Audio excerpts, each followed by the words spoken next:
What are the pros and cons of living in Plano, Texas? That's one of the common questions that I get from clients that are looking at Plano in a very intentional way. So if you're thinking about moving to Plano or simply want to learn more about the city, you don't want to miss this video. And please make sure to watch to the end because some of the cons will not only surprise you, but they can actually cost you. And if we're just meeting, my name is Jaime Resendez. Welcome to the DFW Homeowner YouTube channel, where you'll find real estate information that no one else is sharing with you. All right, so let's start off with the positives first. One of the best things about Plano over all of the other qualities is its location. When you live in Plano, you're in the heart of everything that you actually want to partake in. Plano can absolutely be the place that you work, that you play in, and of course that you live in. Now in the rare event, if there's something that you can't get access to in the city limits, like a nightlife, you could easily commute within 15 to 20 minutes and you're good to go. Now another huge pro in Plano's favor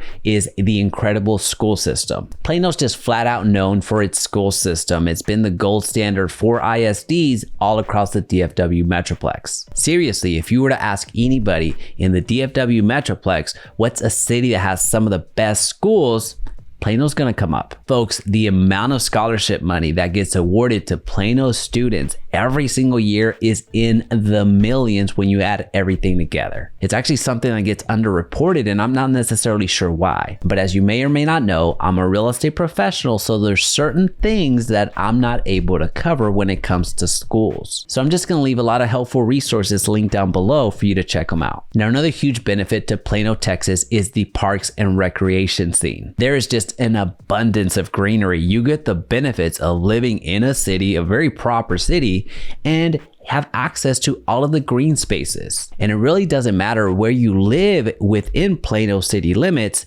you're gonna have access to high quality parks within walking distance. And you're gonna have access to pretty much any recreation thing that you wanna do, with the exception of, let's just say, snowboarding or skiing. That's really the only thing that I could think of that you're not gonna have access to within Plano. Oh, and by the way, if you're finding value in this video, go ahead and comment Plano in the comment section down below. All right, so let's go to the other side of the equation for a quick second and look at the negatives. What are the downsides of Plano? One of the downsides to living in Plano is the cost of living. It's truly no secret that Plano is a phenomenal city to live in. So you have a lot of people here in the DFW Metroplex that want to live in Plano. And on top of the local demand, you have out-of-state demand. In just about every one of our buyer discovery calls, Plano comes up. So as we know, with the demand continuing to go up, well, prices are going to continue going up as well. So you're essentially paying the Plano premium, and at this point, it's unavoidable. Now, another downside of Plano is the traffic. Folks, I cannot sugarcoat this. Traffic is bad. I have nightmares of all of the hours that I spent in traffic on Coit,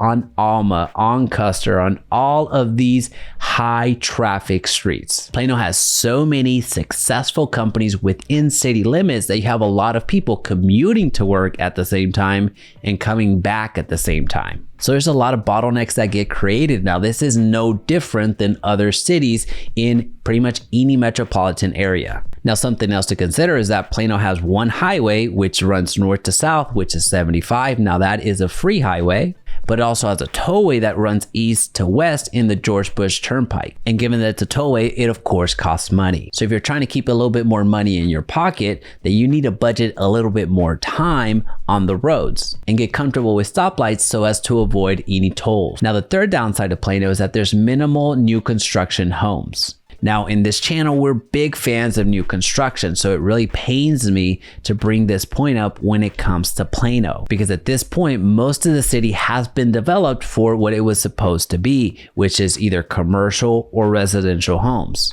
And all of the remaining green space is essentially parks and recreation. So you're not gonna find as many new build communities as you would 5 years ago, 10 years ago, 20 years ago when Plano was just blowing up. Now, it's not all bad, of course. There's plenty of clients that I work with that want to be in Plano specifically for the mature trees, for the homes that are a bit more established, for the neighborhoods that are more established. So if new construction was never even part of your plan, then just forget I brought this up. Now, overall, Plano is the gold standard when it comes to cities in the DFW Metroplex.